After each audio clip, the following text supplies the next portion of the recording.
I wanted to react to this because, well, let's just see what he has to say. I actually think Puertorock does actually at times have some really good takes. He does come across quite aggressive at times, but I think that's just the persona he's putting on. And ultimately, I do think there is actually a smart brain in there that does know right from wrong, even though he does love to console war and troll and whatnot, like the best of us, right? So I really want to see what he has to say in this video, because I do think that, you know, this could actually be a really good video, but at the same time, it could just be him waffling on and prattling on about complete and utter nonsense. So without further ado, let's sit back, enjoy, and see what he has to say. The volume's down for this bit here because he's quite... It's really loud. So there we go. Now it's open. Welcome, my friends, my family, my fellow gamers, your only friend these YouTube streets, Puertorock77. Hope you enjoyed this video. This right here, right? Amazon now sells a no console required Xbox bundle. And it's just weird marketing. Like, what is this? What is no console required marketing is supposed to mean? Like, who are you supposed to advertise this to? Like, who is supposed to read this and absorb a certain type of information? The first time my wife saw a commercial, this was a couple of months ago, it was on Peacock, got a commercial, and it was Starfield. It showed Starfield, and then it showed, like, you know, xCloud, whatever, and then it said no console required. And her first reaction was, oh, you don't need to buy an Xbox anymore to play these games? And that was interesting because she saw it as Xbox gamers didn't need an Xbox to play Xbox games. Now, this context here is actually really important. I know a lot of people are going to be saying fake and all this and all that, but it's not. That's actually the general consensus of how people perceive this. Those not in the games industry, you know, those not like high gamers or, you know, into video games a lot, you know, the super casuals, they will look at this in that light and say, what, so now I don't need an Xbox? That's all right then. I'll just pay my subscription and play if I'm interested. Of course, this has a knock-on effect when it comes to third-party games, because if you're selling no consoles, unless those games are coming out on your, you know, Game Pass day one, games like Resident Evil 9 could potentially skip Xbox. So that's like the ultimate repercussion of this, right? Not saying that that's happening now. There's over 30 million Xbox Series X, well, Series consoles in general out there, and that's a huge market in itself. Anyone saying that, you know, 30 plus million consoles is not a lot is delusional. That is still a lot of consoles out there. That's 30 plus million, not 1,000 or 100 million. So I think people generally, you know, misunderstand that number. But I'm looking at it ahead and what the implications could be.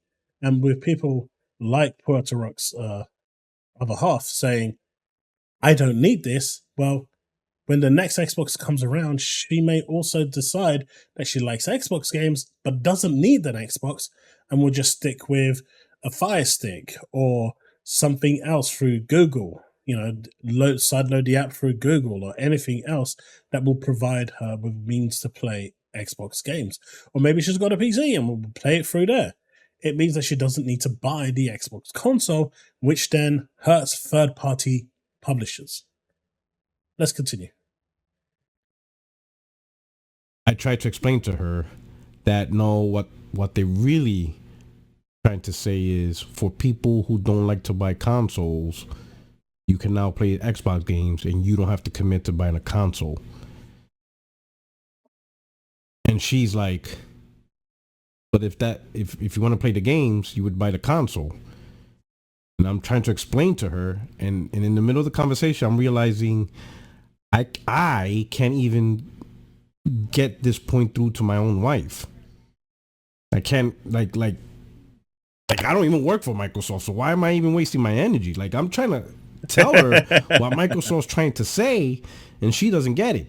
Because the thing that Microsoft is trying to do here is say, hey, look, we've got this cloud experience. We want you to come on board and check it out. And if you like it, stay. But if you want a better experience than the cloud with, better performance, better looking visuals, we have a box dedicated for that you can buy for $449.99 or whatever the price of it is right now. That is basically their subliminal message. The entry, putting the cheapest form of entry into getting into an Xbox platform or ecosystem is what they want to do. They want to get as many people into that ecosystem as much as possible. And then even if 10% of those convert into people buying an Xbox, that's a win, right? Let's just say, hypothetically, 100 million people subscribe to Game Pass on Amazon Fire Stick. That's 100 million of $20 for that month. Now, let's say 10% of that decided that they wanted overnight that they're going to buy an Xbox to play these games better on their console, natively. Microsoft just gained 10 million more Xbox units sold overnight. See, that's the logic behind this. What's happening, however, is what he's saying. That thought process isn't filtering through.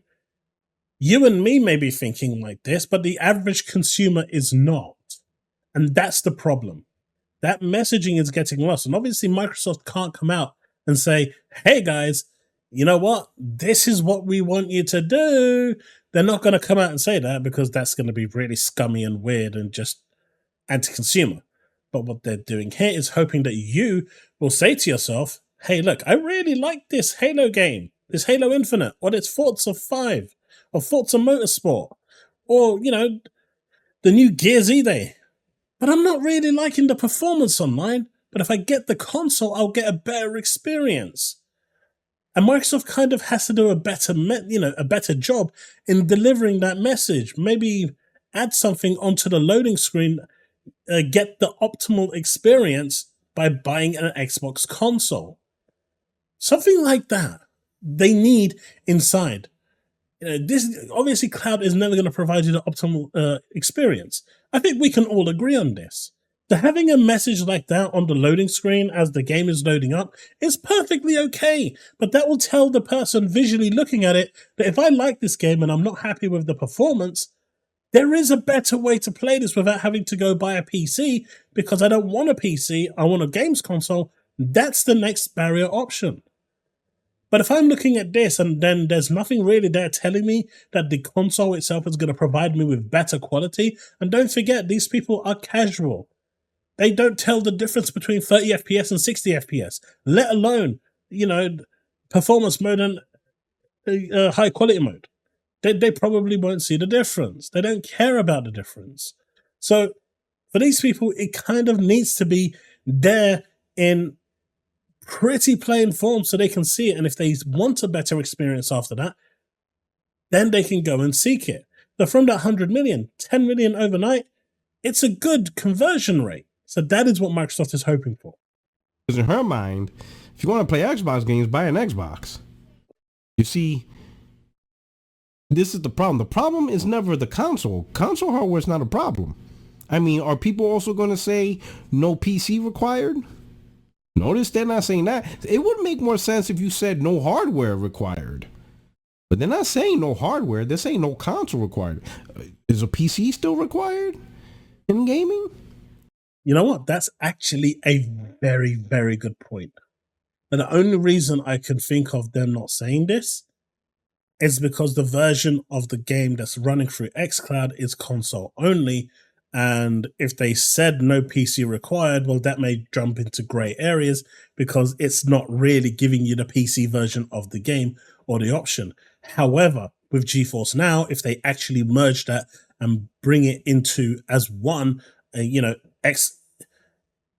it's GeForce Now. What would you call it? GeForce X Now, I guess. If they kind of merge the two services together as NVIDIA's and Microsoft's collaboration and partnership grows deeper by each passing day, if they kind of merge those two, then yeah, at that point, they could say hardware. But right now, if they said no hardware required, no PC console required, that would be misleading because PC is not, you're not getting the PC version of the game. So I can see why they're not doing that for legal reasons. The reason why my wife had trouble is because she sees it as simple. It's a simple thing. If you like the games, you're going to get the hardware to play the games. If you don't get the hardware to play the games, it's because you're just not interested in the games. If you're interested in the games, you'll get the hardware, whether it's a PlayStation, Nintendo, PC, or console. That's the thing, right? And there is a lot of that going on right now, especially with the way Microsoft has been, especially with the first-party drought, which is hopefully coming to an end. Post the second half, we've already got Dungeons of Hinterberg landed just a few days ago. Flintlock landed. They're not first-party, but they're still games that are on Game Pass day one. But as that drought slowly ends and we are starting to see more and more games coming and dropping day one on Game Pass from first-party, that will hopefully blur that image a little bit. But the point that's being missed here is jumping in at $500 to buy a console for games that you may or may not like is very, very unappealing. Jumping in at $20 for games you may or may not like as a one-off cost to see how it is for a whole month is way more appealing and way more friendly as a barrier of entry. And this is what Microsoft is hoping for. The barrier, the gatekeeping or the barrier or the obstacle of games is not hardware. No one really had a problem. No one has a problem buying hardware to play games, right? But Microsoft's trying to advertise this scenario where they think they're going to reach this group of gamers whose only issue with gaming was that you had to buy a device to actually play gaming. Which is the case in certain countries. They can't afford the console, but the low entry point of Game Pass Ultimate means that they can actually play video games because their internet service is good enough to run it, but they just can't afford the exorbitant prices due to their, exchange rate for the console pricing. So Game Pass in those countries as an xCloud as a service is really, really appealing. So it does work. I don't think that's the case at all.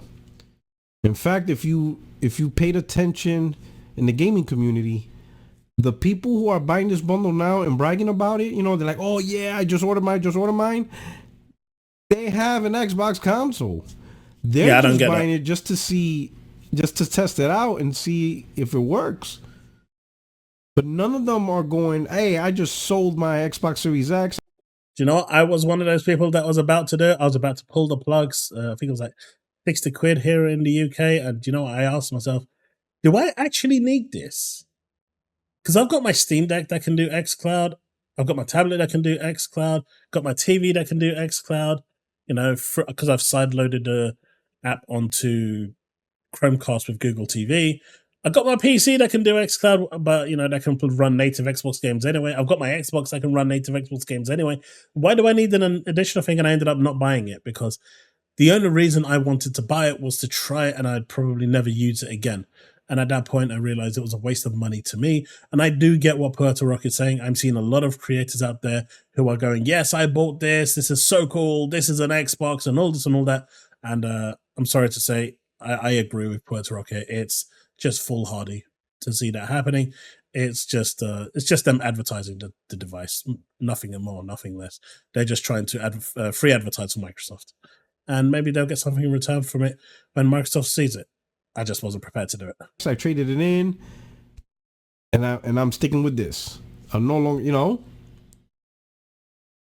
The reality is, no one has an issue with hardware. Microsoft is trying to solve a problem that doesn't exist, right? It doesn't really exist. People are looking at what movie and music did and see, well, games is the same exact thing, and I don't think it is, and I'm gonna explain why. You see, with movies, we'll start with movies, right?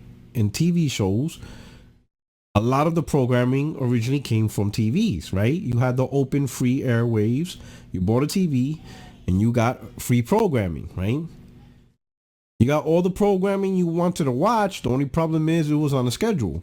That's where TV Guides was very popular during that era, during the 80s, 70s, 60s, and whatever. You had your schedule. You knew when a show. I remember that, man. Back in the 90s, we used to have like magazines that no one cares about today, and you just used to look it up and just look up you'd flick over to the page just to see what's on this week, and you'd circle them to make sure that you're actually going to be available at that time, because that was the only way you really knew. There was no real internet out at the time that was freely accessible like we have today. It was truly caveman times, but it worked. And back in those days, it's bringing me back now. It was actually quite it's like a different world we used to live in. It's really weird. Show was gonna go on. You knew what time, and if you wanted to watch that programming, you had to be at that channel and at that time. Okay. Music generally the same. You have radio stations. You listen to the radio. You listen to the music, and whenever it played, right? Then things got better once you had like cassettes, VCR, right? Cassette players for music. So now you were able to buy specific content, specific TV shows, specific movies, and now you have the freedom to watch that specific content whenever you want, or listen to the album or song whenever you want, or records, right? You have records. Yep. You can listen to as much as you want. The only problem is you had to keep buying, and it was a huge volume of stuff, right?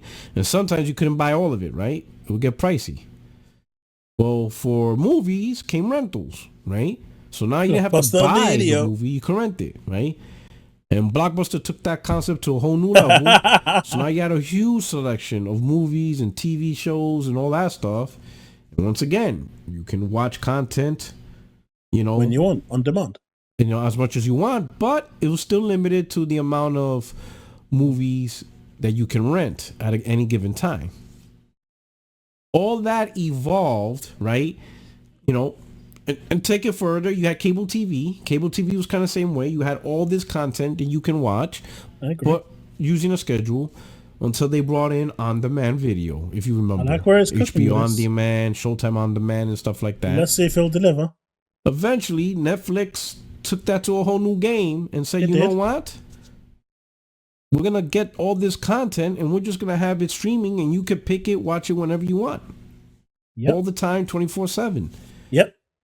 And music's like, you know what? All this music, instead of waiting for the DJ or your favorite radio station to play your music, we're just going to throw it on a service, and you can stream the music all you want, right? So it worked that way. Video games didn't really work that way. Video games was always, you got to have some type of hardware, and then you have to buy a certain game. Got the hardware, buy the game. Got the hardware, buy the game. Got the hardware, buy the game.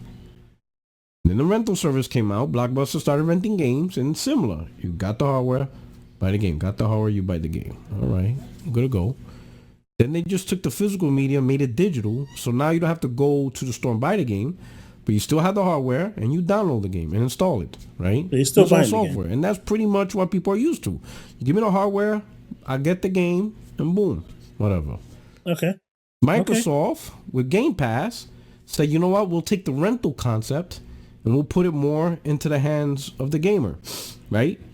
So you have a service where you have access to all these games, which is a rental service. Okay, cool. So that's kind of a blended mesh. But now this is doing something that completely goes a whole different direction, which is we're just going to remove the console, right?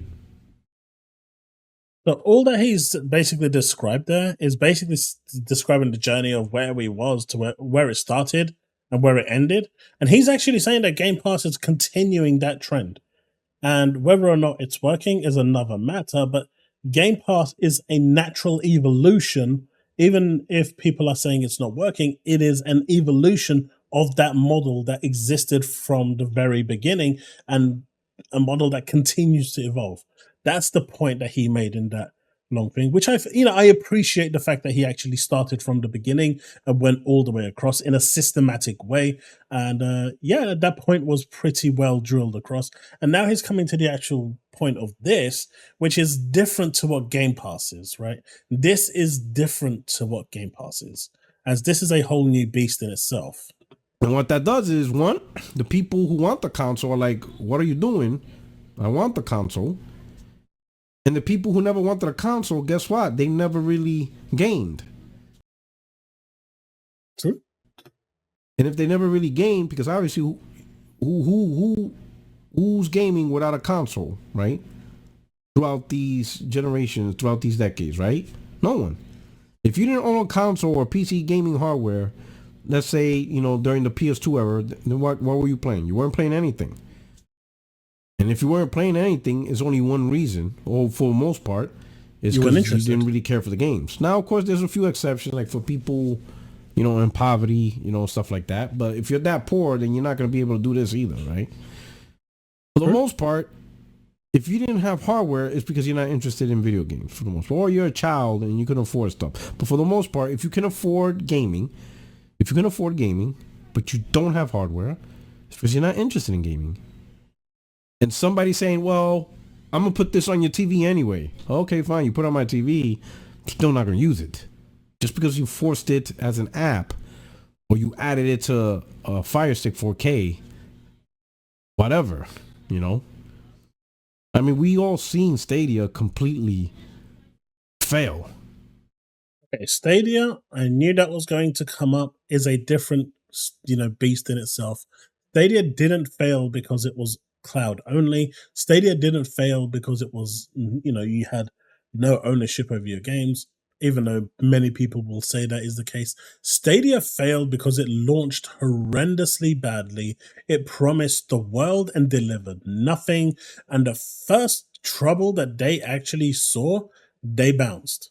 They had 3 first-party studios, which they, you know, and a contract with Hideo Kojima to release OD exclusively on Stadia.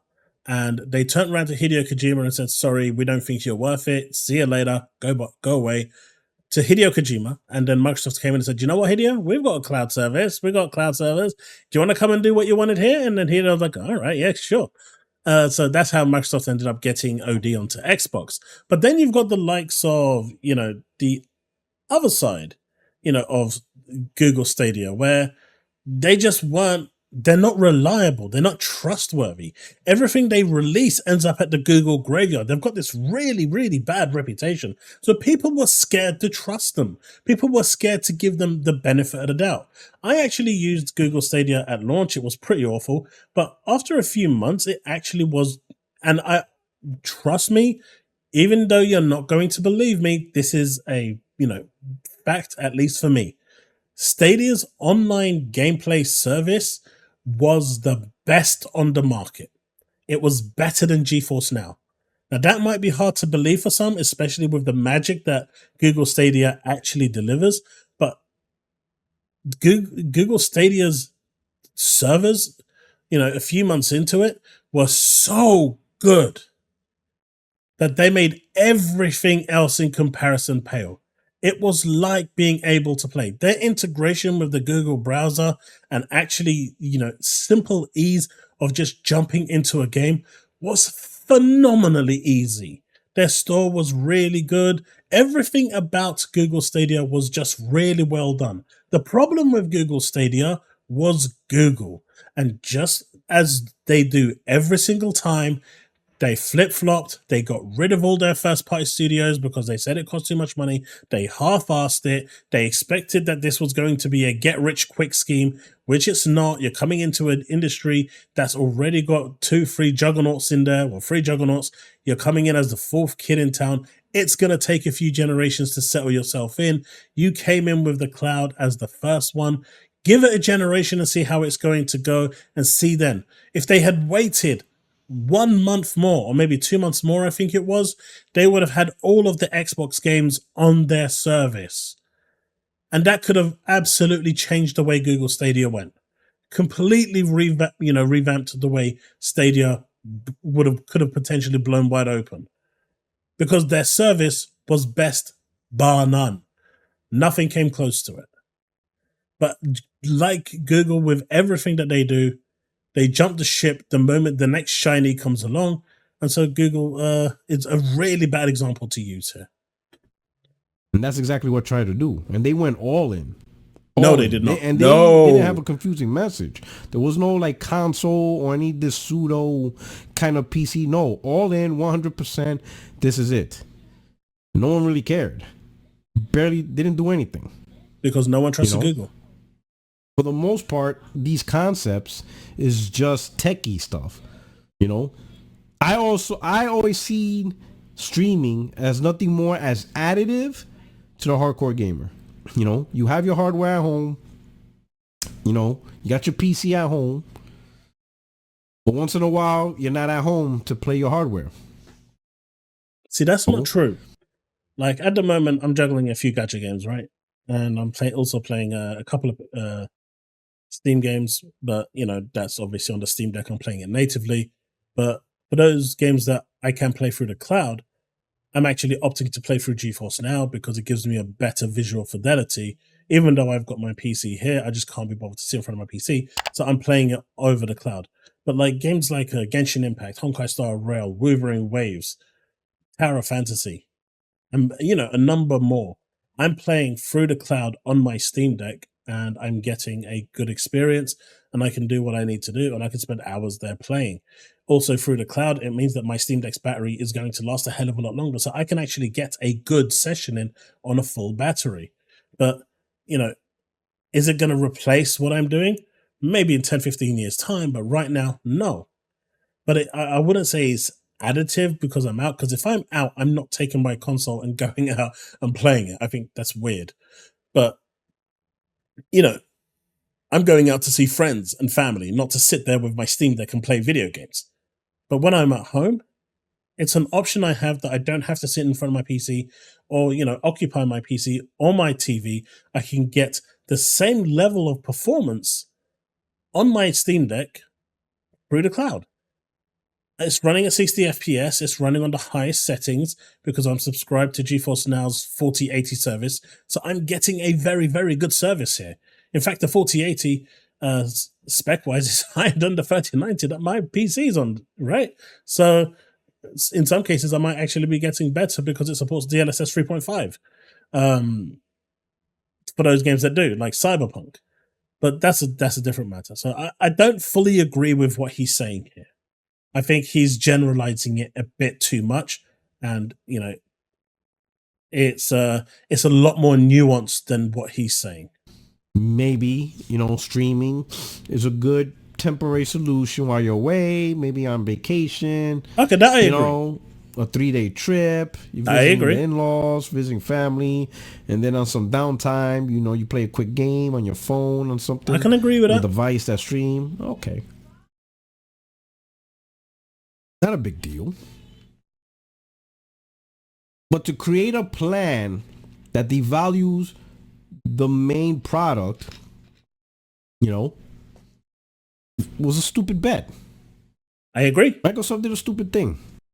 I agree, because that is what this message does. It devalues the console because it tells you don't need a console. That message needs to go away, right?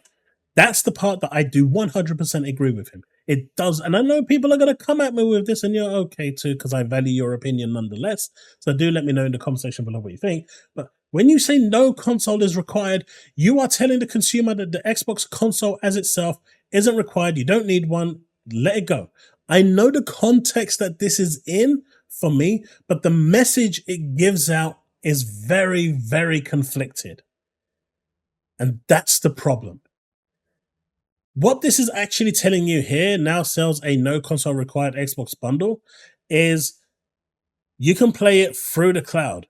Instead of saying experience Xbox gaming through Xbox cloud on an Amazon stick with this bundle or something similar to that, which is a much better statement because it's telling you you're playing Xbox games on the cloud with this Xbox bundle on Amazon. So it's clearly highlighting what it's doing. This message here tells you don't need to buy an Xbox console no more, buddy. Buy this and you're good. And then once you're into the service, there's nothing on the other end to tell you that you'll get a superior experience playing through the game natively on a console. So It's failing with its messaging here, and it's failing with its delivery message once you're in. Which forced them to go the path that they're heading down, right? And then if it doesn't get worse, like let's say this is how they go all in.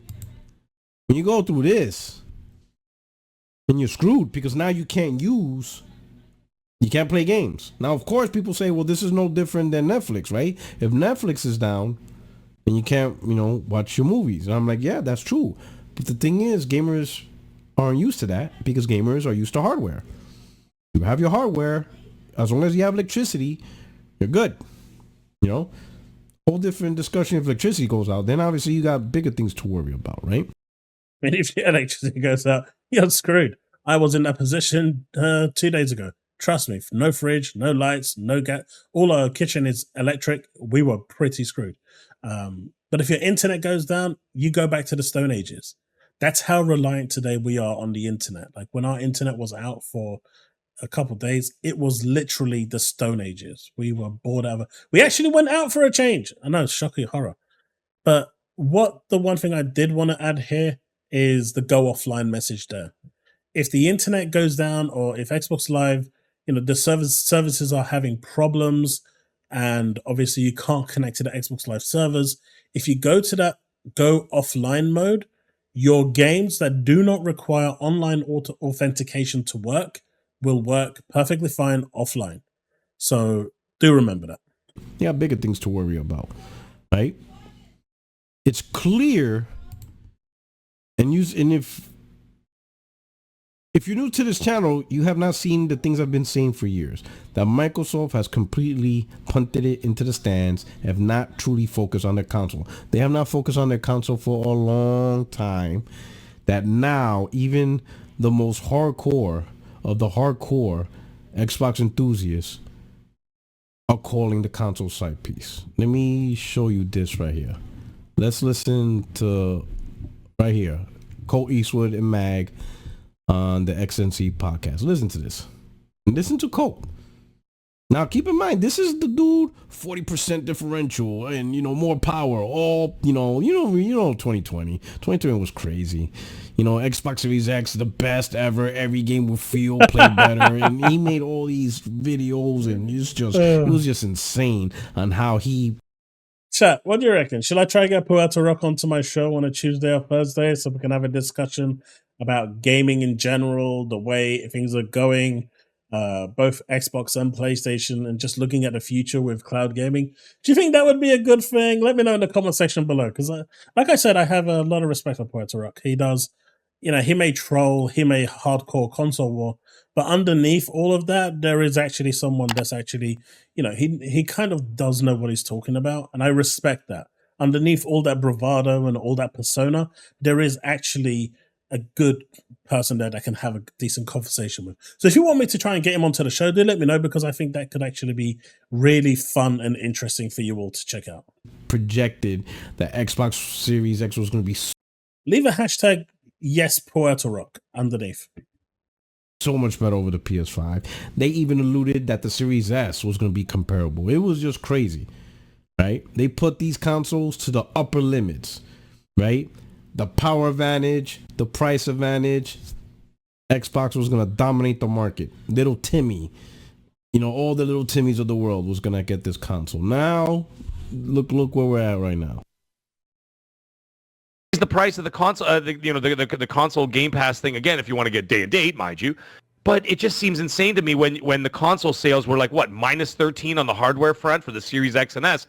I'm like, what, minus 13%. Mm-hmm. And I'm like, what are you doing? It seems like it almost seems like the gentle push seems to be a bit of a harder push now, trying to push people into the PC. I think the attitude is Xbox is like, the console's just our side piece. And we're never gonna get into the European market. We'll never break into the Japanese market. We'll never break into anywhere but in North America. Shout out to Jamie's Act for that little clip. Console's a side piece. That's like my joke. I joke like that, right? See, like I said, joke that Xbox is a side piece. See, this is what I'm saying. Right? He knows where it's at. This is Whereas Cole, he genuinely meant it. One dude here, my bro Puertorock, he actually he jokes about all of this console warring stuff and pushes it on as an act. And he will argue with the best of you on social media. But he knows what's what. But Colt Eastwood coming out and saying this when it, I believe that that's where we're at yet. It might be in 5 years' time, but not. I mean, the next console release for Xbox is going to be the telltale sign of where they are going. Right, the next Xbox console that arrives will dictate the complete direction that Xbox is going, especially with their now deepening partnership with Nvidia and GeForce Now. It's gonna be a massive telltale sign on where they're going, because if they do have like a hybrid Windows setup for the next console, it's clear that by the next generation after that, they are going to be a fully embedded PC and have a sandbox for your backwards compatible Xbox games to run. But we're too far away from that to even speculate. But I'm just saying, if that is the direction that they're going, so time will tell. This is where it's come down to. It's insane that one of the main reasons that Xbox was even created was to compete against the PlayStation console from overtaking the living room. Right? That was one of the main reasons. And now Microsoft just gave them the living room. Now, of course, a lot of people are going to say, oh, Microsoft's thinking bigger. No, they're not thinking bigger, because they're not really doing anything different that other third party doing. What they're doing is they're just doing what third party does. They're just trying to get their games on many devices possible. That's what third party always do. EA Access is, what you would call it, a subscription service and stuff like that. UB Plus is a subscription service. Microsoft's not doing anything special.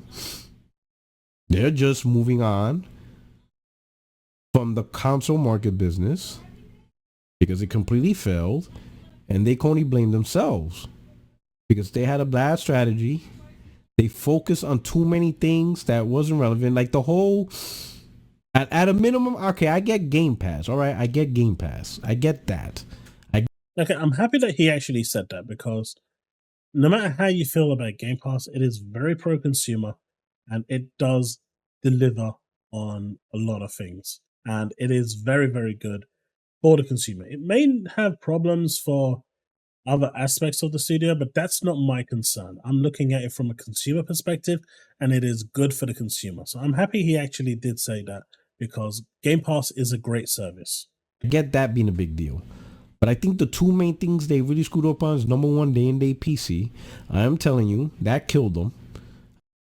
That's it. I've been saying this for a long time. Now, I know a lot of people in our chat's going to be like, blasphemy, you're a traitor. I don't like you anymore. I'm going to unsub. Don't unsub. But I'm going to do X, Y, and Z. But you know what? It's true. Because people bought Xboxes at the time to play Halo. Right? They did. And they bought it to play Gears. And they bought it to play Forza Motorsport and Forza Horizon. The trinity of Xbox first-party games. They were buying consoles for this. Yes, their PC was a mammoth, and it always is ahead of every other console generation in terms of raw power and graphical fidelity and capability. But when the games aren't available, they revert to consoles. And I was watching this clip by Astro Cyborg, where this dude, I can't remember his name, was saying how PC players will wait for GTA. No, some of them will, but a lot of them will buy a console where it's best played at to play, especially those people that are streaming GTA for a living on live. They are going to buy a console if they don't have one to be able to do it. But then you've got the other people who simply just like GTA, who may have migrated at the start of this generation to a PC. They're not going to wait a year. Some will. They will. Some will. But when it comes to big games like Grand Theft Auto, people won't wait. And I'm not saying, the Halo and stuff like that are on that same level, But if they're not available anywhere else, and that is the only place to play them, and they start to get a really good traction of media following them, get good scores, they will buy it because they want to play it. But now they don't have to buy it because they can just play it on PC, which is the superior place to play Xbox games. Any game that's released on Xbox that's 30 FPS will run 60 FPS on PC. It is the ultimate place to play your Xbox games. And though me and Ginger Prime locked heads a lot about this, shout out to him, where I was saying that is not the case, I've come around to the way where it is. While Hellblade 2 was running at 30 FPS on console, and believe me, it played perfectly fine, on PC it was 60 FPS and just ran smoother. And this is the point I'm making. Now, there are a lot of people that just don't want PC and are going to go console anyway, but by making it day and date on PC, you already diluted your console sales. That was the first point of call where this actually started with Quantum Break, I believe it was, when it was going day and date to a PC. Maybe if you do it like release it on Xbox now and then 6 months to a year later on PC, fine. I've got no problem with that. But there should be some timed exclusivity for the console to actually push the console. And by not doing that and by committing day and date to PC, you've given people an option of not buying it on your console and buying it on PC. And I agree with him, that has hurt console sales. I know people will disagree with that, and you're fine to. But, what we're seeing between the 360 era and what we're seeing now, the numbers don't lie. 80 million 360s, 30 million Series X's, there's a big difference there. As much as people want to talk shit, my Xbox did not get better the day they went with PC. They absolutely did not. The games did not blow up in sales. The quality did not blow. I will argue the quality even went more to shit. I will argue I disagree they even with that. went through more problems. Because even during the Xbox One, I would say other than maybe Crackdown 3? No, I think Crackdown 3 was also day and date on PC. Was it? I don't remember. But like Redfall was a disaster. Redfall had the games that he's citing now, Crackdown had a whole load of problems, right? As someone who was there at the time and knows people that were working on the game at Sumo where they were building this, there was a lot of problems there because they couldn't actually because the game was supposed to really rely on the cloud, right? On the cloud servers to destroy the buildings and stuff like that because the console itself couldn't handle it. And Sumo Digital couldn't get that working with Microsoft. And so they had to scrap that and the game took a massive hit for it. Redfall, the developers simply didn't want to work on it. And then when they were kicked out and the studio shut down, now they're wondering why the hell that happened after they refused to work on the game to make it better. Well, it's kind of part and parcel. So at the moment, he's used two really, really bad examples, but the Xbox One failing was because of the DRM and the Kinect, and that basically killed the launch of the Xbox One, and that was the worst generation to lose because that's where people started their back catalogs. So as that happened, and I can tell you for a fact, because I know, PlayStation was supposed to release their PlayStation Eye camera bundled in with the PS5, with the PS4, right? But once they saw the reaction to the Kinect being bundled in and the extra cost, they 86'd it backstage. I actually know this for a fact because people I know that were there at the time witnessed it. And of course, you don't have to take my word for it. You can say I'm chatting bullshit. I really don't care. But I do know that for a fact. And at least I know I'm not lying. But they 86'd it backstage. And while Microsoft was doing their presentation, actually came up with a new figure for the PlayStation 4 on the spot that their finance team was happy with to go with and release with. And that's when they went on and pretty much done the presentation, skipping out the camera part. So that was actually quite amusing. But that was just the worst console to lose, really. And Microsoft lost it heavily. Of course, if you look now, the stuff that people are talking about with the Xbox, the TV and everything, they're all enjoying their TV now. It's just Microsoft came out with that service way too early. They're too early always. But it just seems like ever since they went day and day PC, they couldn't handle the load. They couldn't handle the quality, and everything just went sidestepped. Biggest mistake was Microsoft going day and day PC. I will still say that. Them going day and day PC really made them look like shit. Sure, it made them look like the consumer-friendly company, but you went to shit in terms of quality. You would. The one aspect I will say with this is that by releasing it on PC, you are adding a bunch of SKUs to your platform. So with the Xbox Series X and S, you would only have just those two to contend with. But once you've gone to PC, you're going to have very low, low, medium, high, very high, ultra.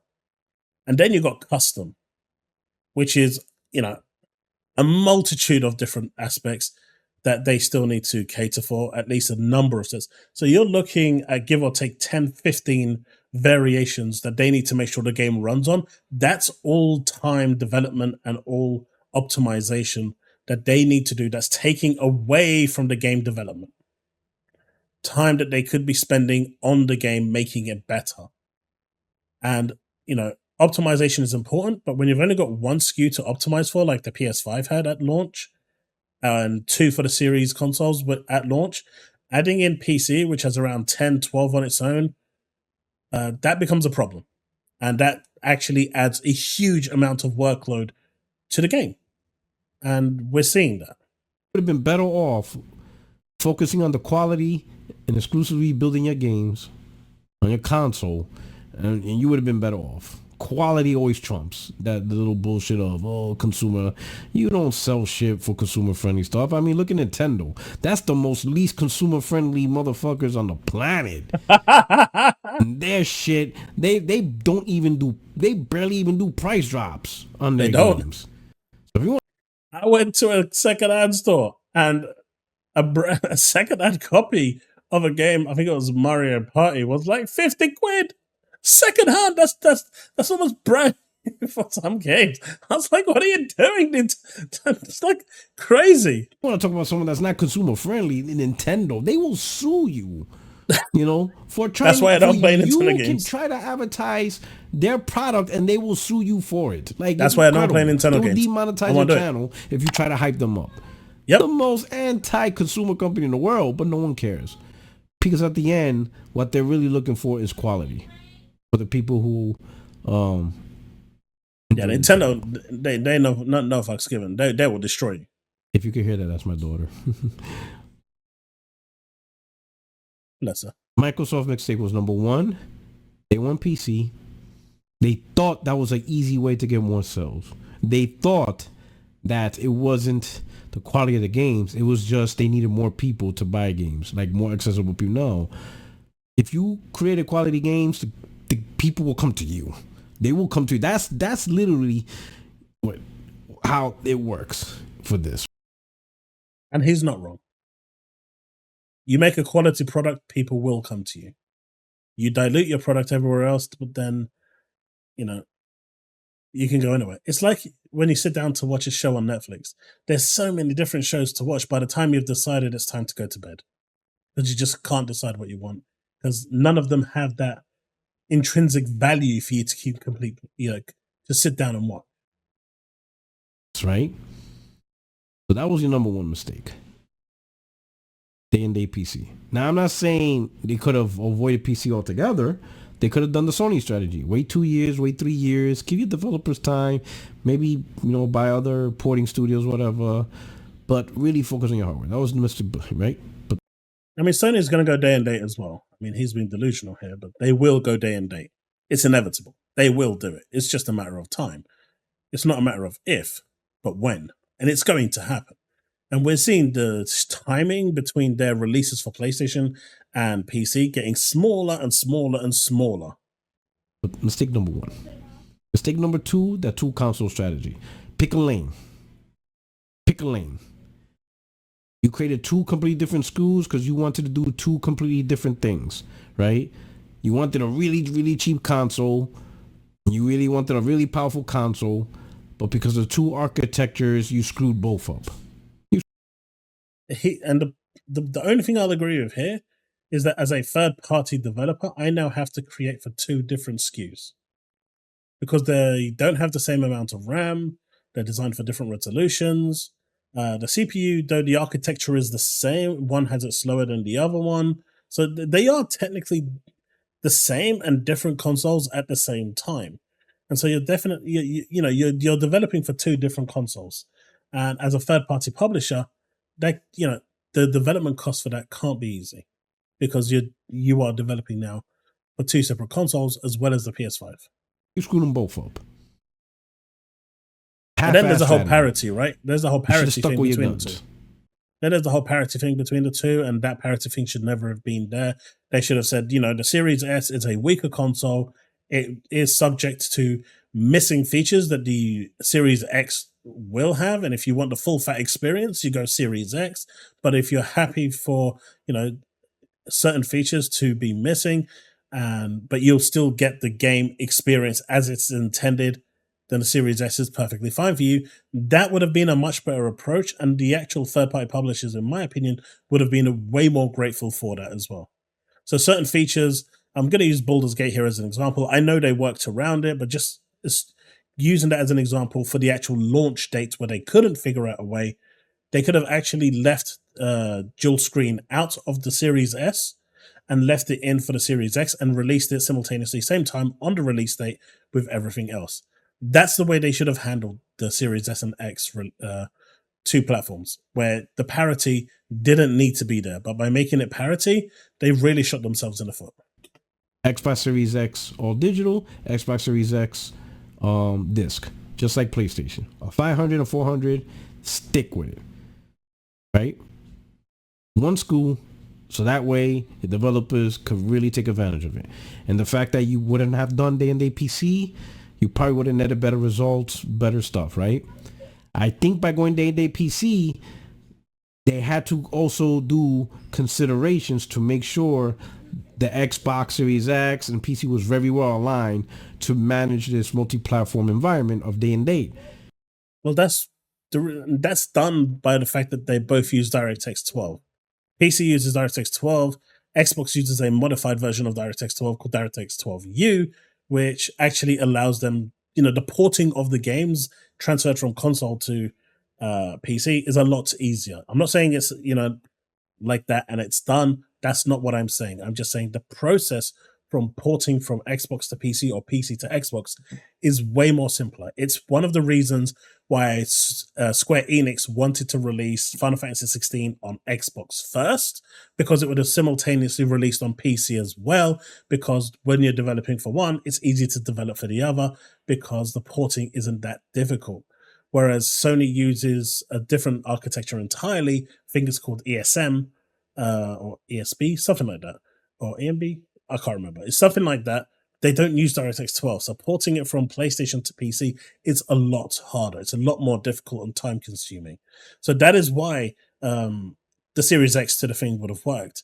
And the Series S, obviously still running on DirectX 12. The thought process was, well, you're developing for lower SKU on PC.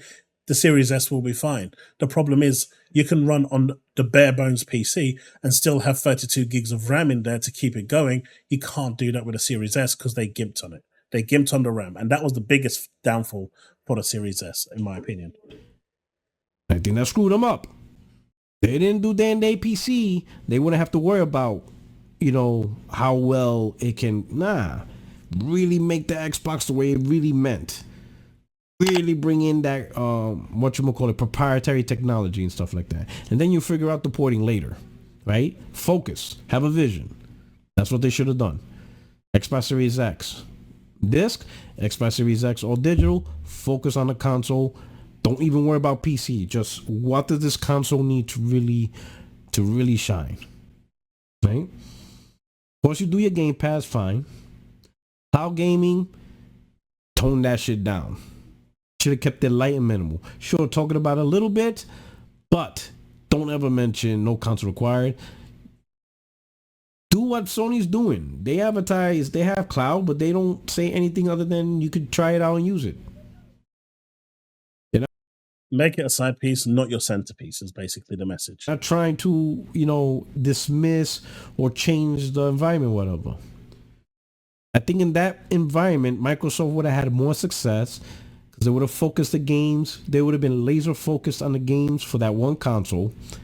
They probably would have been better. They probably would have came out sooner because you're not worrying about releasing on more than one platform. Sure, they would not have the whole, the most consumer-friendly brand ever, but it's not helping them. It's not helping them. The consoles ain't selling. It's the console's now a side piece. So what's the point of being the most consumer-friendly company when your console's a side piece now? You know? And if that isn't bad enough, now you got this shit right here. As if the brand awesome. isn't a laughing stock. Or I know where he's going with this. He's gonna say Xbox is ass, but come on, that is Deadpool. That is so cool. I actually really want this. I don't care what anyone says. That is amazing, and I really want one of those controllers. Ready now you out here making BBL controllers. Now you got controllers that twerk.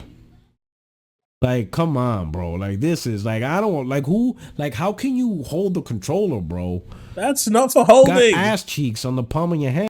It's not for holding. That is literally something you put on your stand and show off to people. You don't hold that, man. Come on. Let's be realistic. You're not going to use it on a daily basis. Hands, bro, we're playing a game. Come on. Don't you want your hands on the, Okay, I'm not going to go there. Like, bro, imagine I had this controller in my hand and my wife walks in. A fucking ass cheek, bro. This is weird, bro. You know, there's gonna be some sick dudes doing weird things on this. And do you know what? Do you remember what I was saying in one of my previous video about advertising done right, marketing done right? This is it, because it's got people talking about it. The awareness is there. This is a prime example of marketing done right. It's out there, it's different, it's extravagant, and people are talking about it.